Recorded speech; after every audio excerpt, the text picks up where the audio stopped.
일제 강제동원 피해자들이 일본 가해 기업을 상대로 손해배상을 청구한 두 번째 소송에서 최종 승소했습니다. 일본 기업들의 배상 책임이 다시 한번 인정이 된 건데요.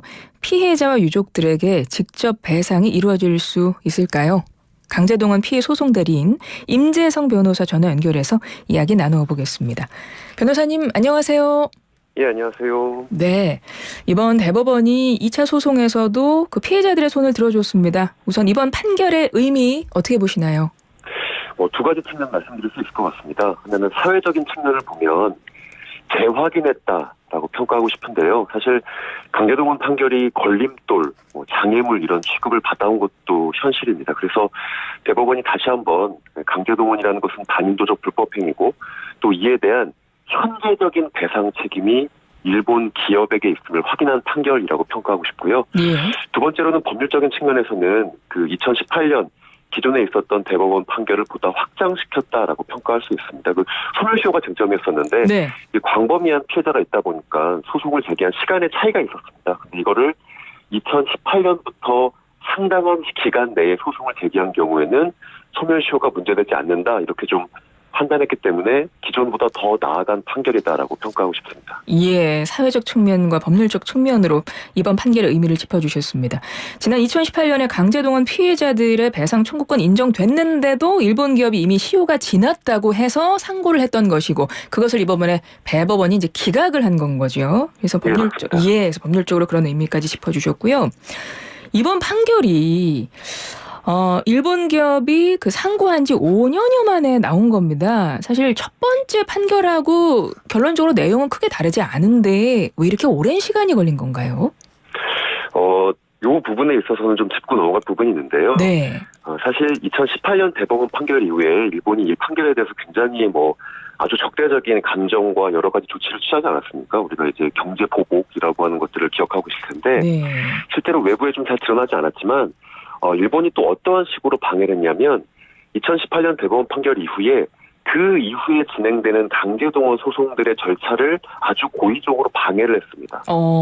어떤 형식이었냐면 소송의 서류를 일본 기업에게 송달하지 않은 방식으로 즉 일본 외무성이 중간에서 서류를 일본 기업, 피고 기업에게 서류가 송달이 되어야 절차가 좀 개시가 되고 진행이 되는데 그래서 이 대법원에서의 5년 중에 한 2년, 3년 정도는 그렇게 일본 외무성의 서류 송달 방해 때문에 지연됐던 측면이 있어서 저희로서는 어저께 승소 판결이 이루어졌기 때문에 기쁜 마음도 있지만 일본 정부의 이런 고의적인 송달 방해에 대해서는 좀 비판하고 이 부분에 대해서는 일본이 입장을 좀 내놔야 되지 않을까라는 생각도 가지고 있습니다. 그렇군요. 일본이 재판이 길어진 이유가 좀 방해하는 과정 때문에 있었다 짚어주셨는데 근데 이게 참 안타까운 것이 이게 결과가 5년 후에 나왔다는 그 기간도 너무 지연됐을 뿐만 아니라 문제는 그 기간 동안 피해 당사자분들이 모두 세상을 떠나셨어요.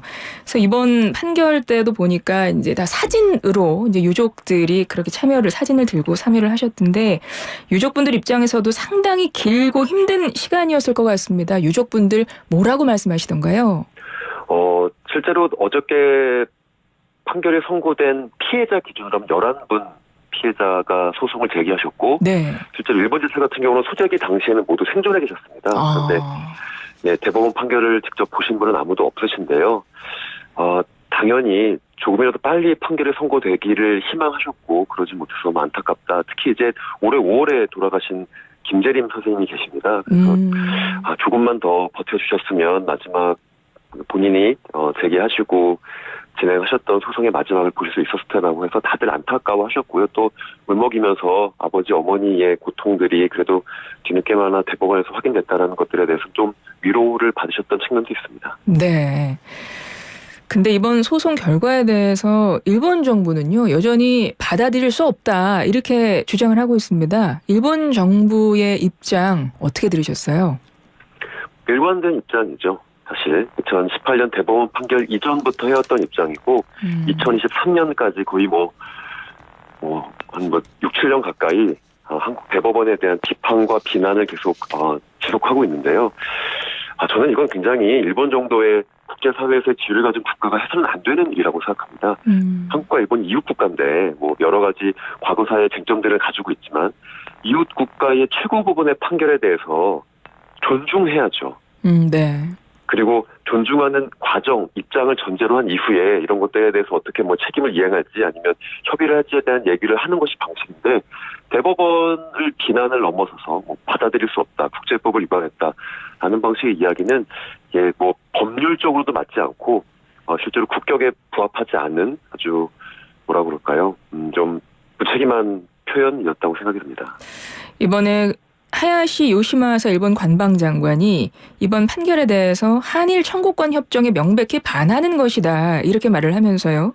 지난 3월에 우리 정부가 발표했던 제3자 변제 방식의 해법을 언급을 했습니다. 그러니까 우리 정부가 내놓았던 해법이 제3자 변제안이고 15명 피해자들 중에 4명이 이 변제안 끝까지 거부했다고 들었습니다. 지금 이 부분은 어떻게 진행이 되고 있나요? 먼저 처음에 두 가지 얘기를 해주셨는데요. 네. 일본 정부가 이번 대법원 판결이 1965년에 한국과 일본이 체결했던 약속, 그러니까 청구권 협정에 위반한다라고 이야기했는데요. 이게 네. 늘 일본 정부 하던 말인데 늘 틀린 이야기입니다. 양국 정부가 체결한 청구권 협정에 대한 최종적인 해석 권한은 한국의 경우에는 대법원, 일본의 경우에는 최고재판소가 가지고 있습니다. 예. 권한이 있는 양국의 최고 법원이 해석을 한 것인데 일본이 할 수 있는 최대의 이야기는 일본 측 해석과 다르다이지 청구권 협정에 부합하지 않는다, 청구권 협정에 맞지 않는다라고 이야기하는 것은 법률적으로 틀린 이야기고요. 네. 결국 한국 정부가 사실 일본과의 관계 개선을 위해서 일본이 불편해하고 있는 이 강제동원 판결을 모두 해결하겠다라고 해서 제3자 변제안을 올해 3월에 내놨죠. 일본도 이제 그거를 시행하라고 이야기를 하고 있는 것이고 한국도 시행하겠다라고 어저께 외교부에서 밝혔습니다.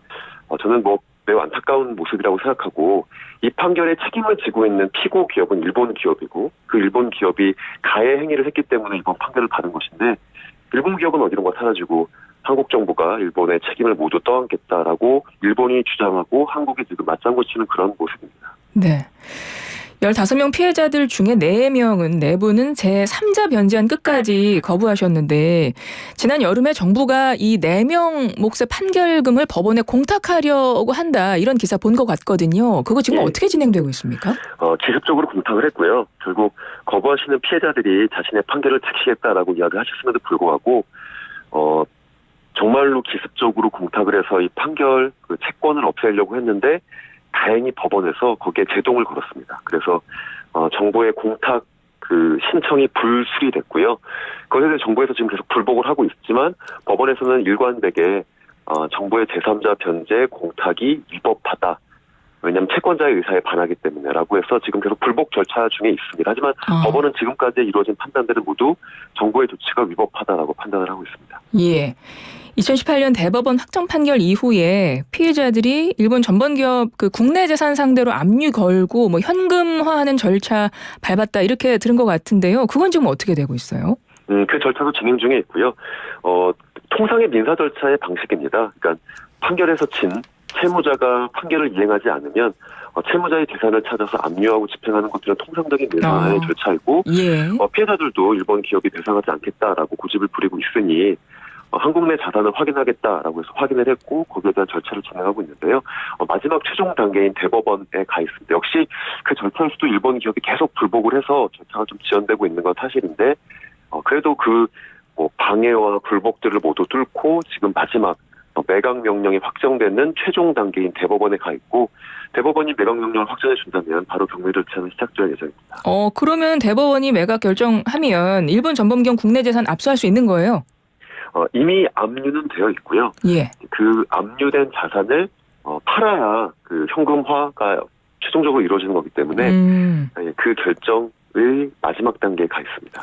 근데 문제는 이제 그렇게 결정이 돼도 이게 받아낼 방법, 현실적으로 이게 받을 수 있느냐 이제 그 부분이지 않습니까? 예. 단언할 수는 없지만요. 예.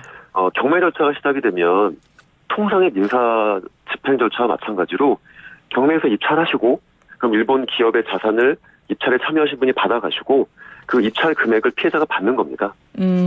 그래서 가능하다. 그런데 지금 저희가 예상하기로 만약에 그런 절차가 시작이 되면 다시 일본은 한국 정부에게 해결하라라고 이야기할 것이고 한국 정부가 그 절차에 대해서 여러 가지 압력과 방해, 압박을 하지 않을까 있고 실제로 그런 것들을 고려해서인지 몰라도 대법원이 지금 이 판단을 일단 마지막 일본 기업의 자산에 대한 매각 판단을 1년이 넘게 안 하고 있습니다.